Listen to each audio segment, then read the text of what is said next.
Hello everyone, my name is Siddharth Bhardwaj, and today we are going to start my free course of digital marketing. Uh, it will be all about all the elements of digital marketing that we'll be covering, and we'll be also touching upon the elements which come before digital marketing and post digital marketing.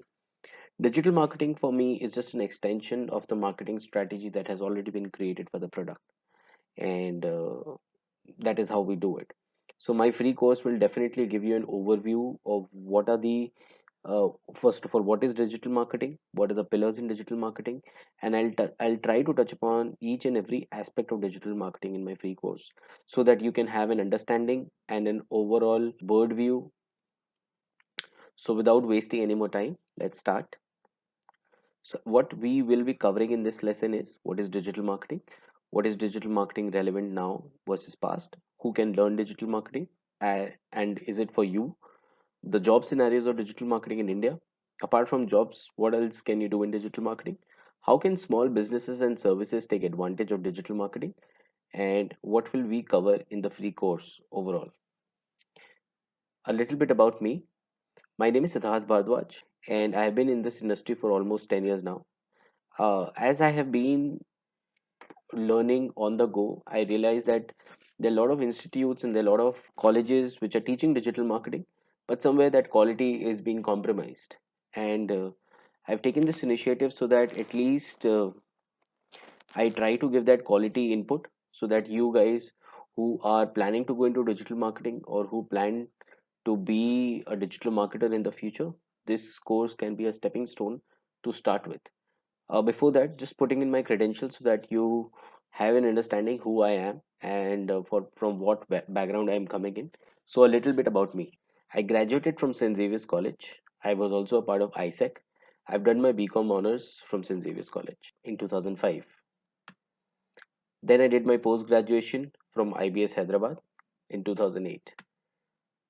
I got placed in my first company, which is HDFC Bank, as a marketing manager in 2010. During my tenure in HDFC Bank, I got interested in learning about digital marketing and also realized that that is something which where my forte lies.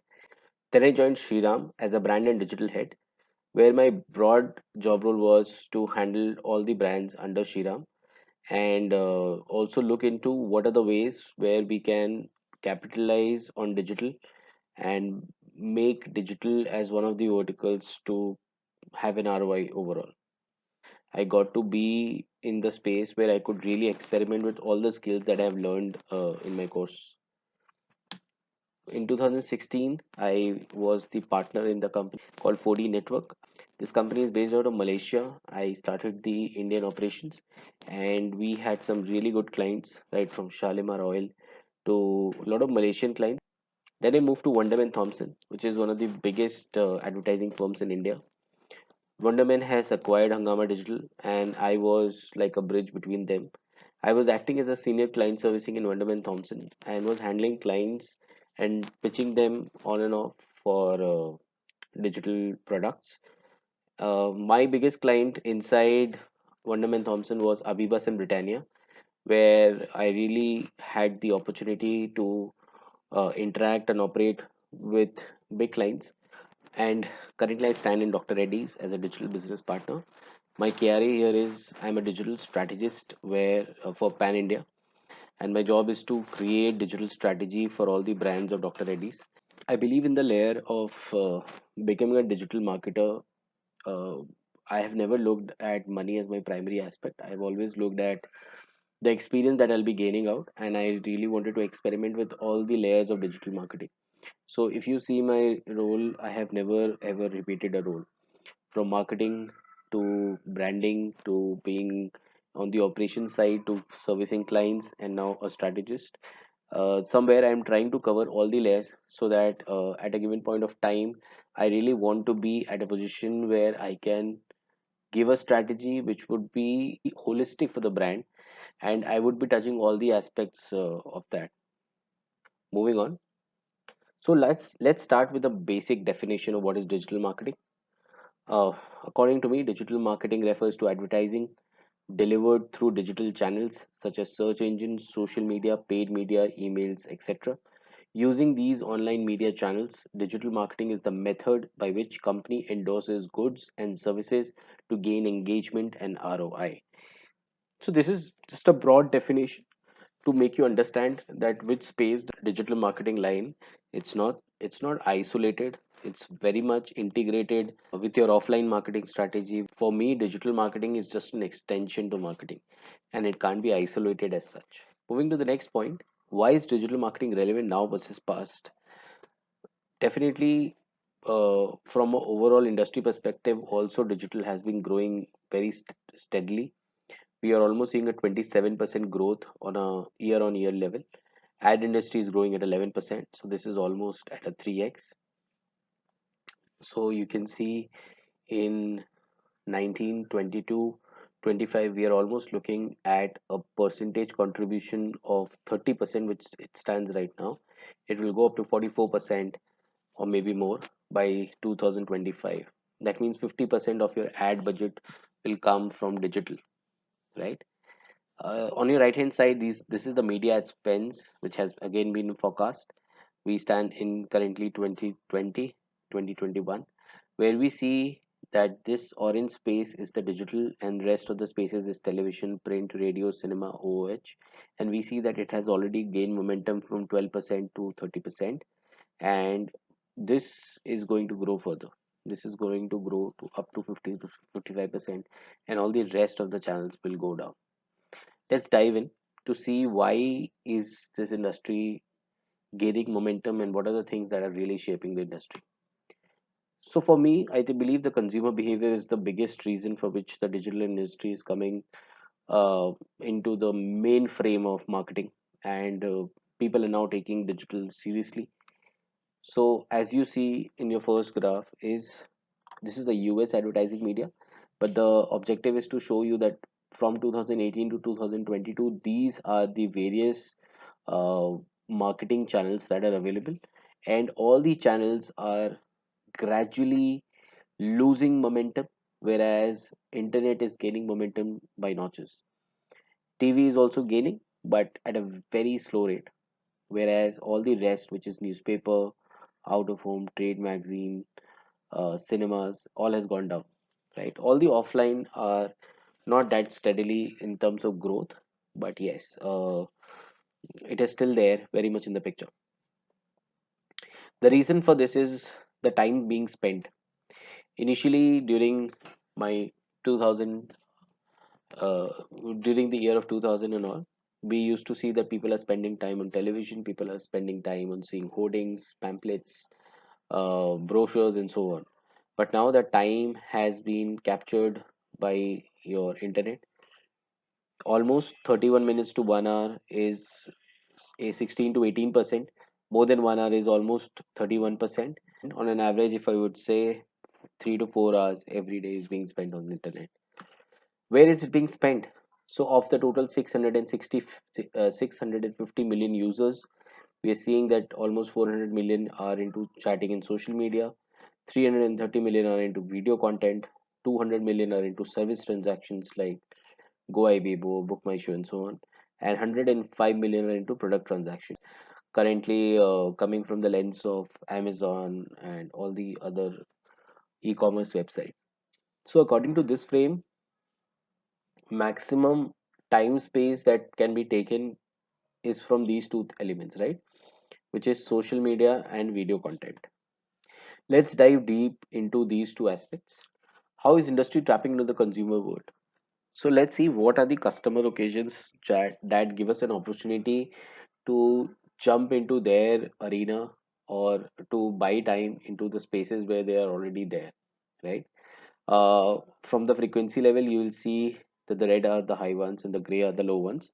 So in the high ones, we see in the social aspect, instant messaging, social network, video, music, search engines are the places where we can engage with these set of users at the highest level, and then it is gaming, map, and shopping, which is the second highest.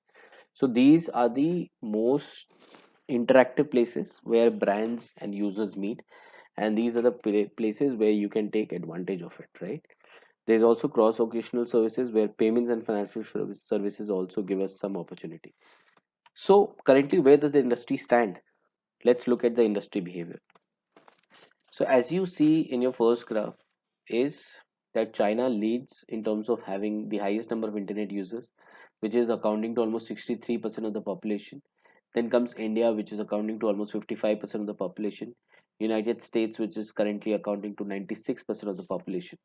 Let's focus on these three, and you will realize that India is still having a potential of 45% more to gain and still stands at rank 2, which clearly states that why a big giants like Microsoft, Facebook, Amazon betting big in India, because they know that irrespective the penetration is high, there is a use space which can be really explored.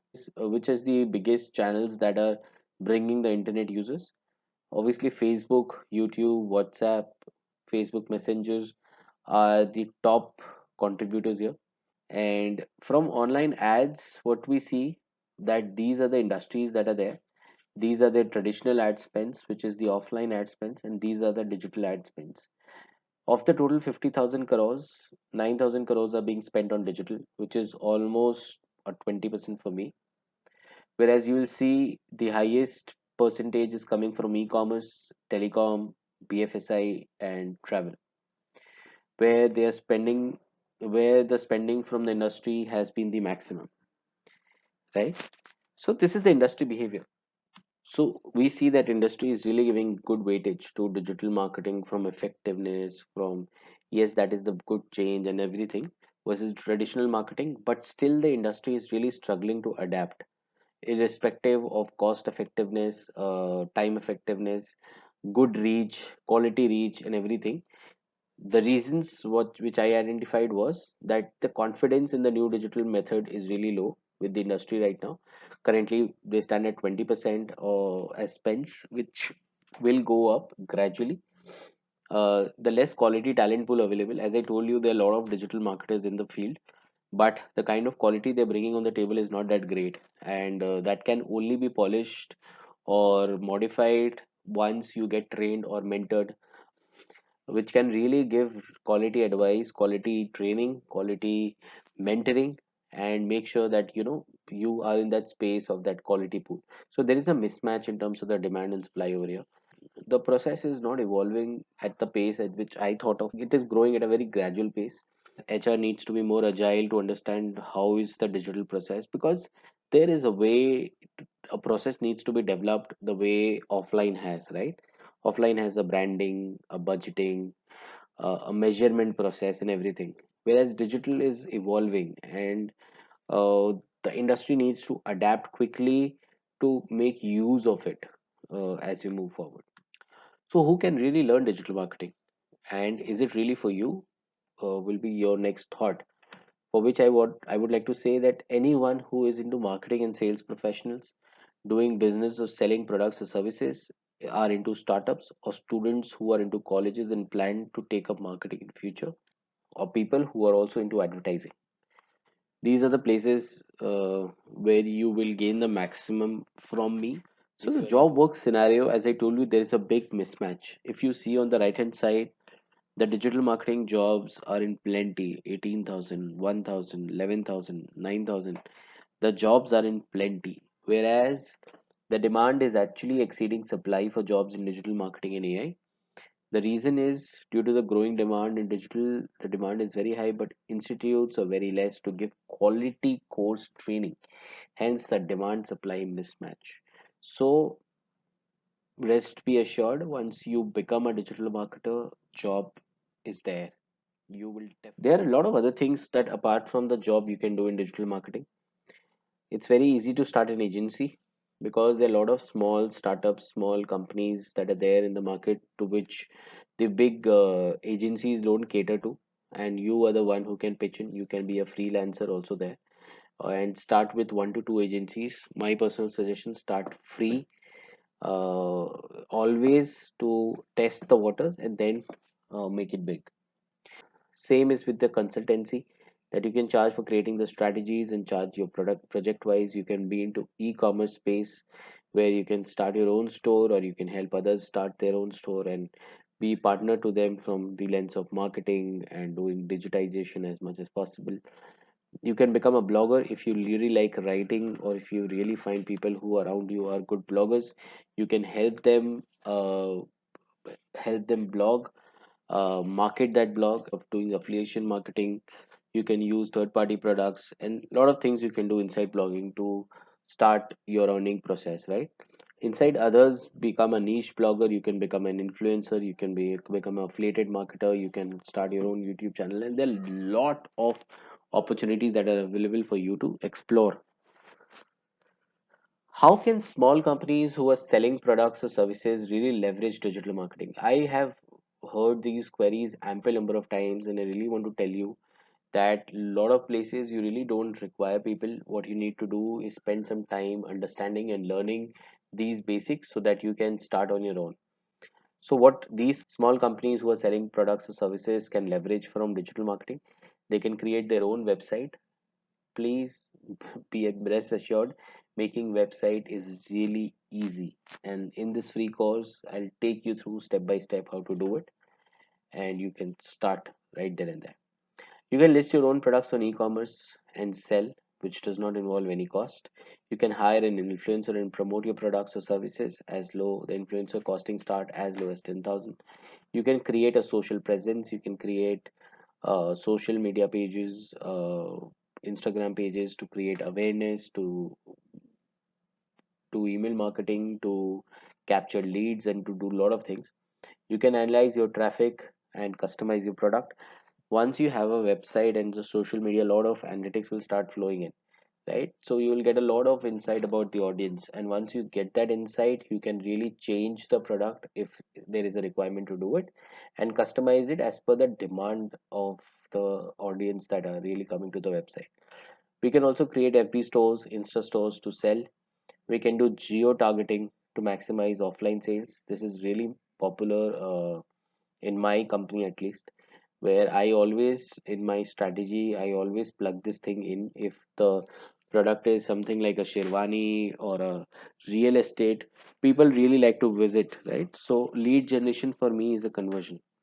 So there I capture lead only for those places where the property is being built. So I can do a geo targeting of 10 kilometers and maximize the reach and provide leads accordingly.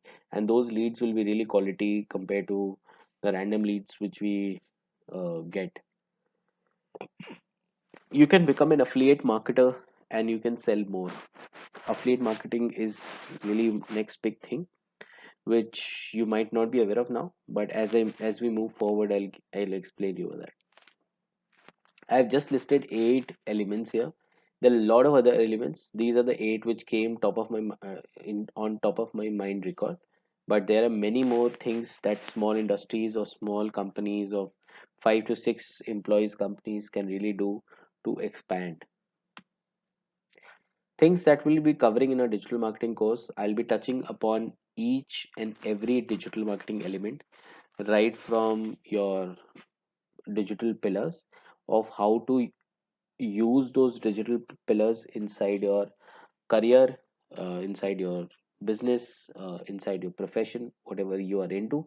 And we'll also cover how it will benefit the working professionals and business class on an holistic level.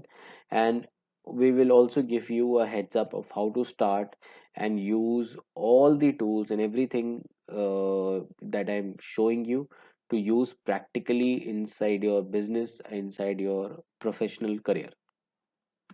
Thank you.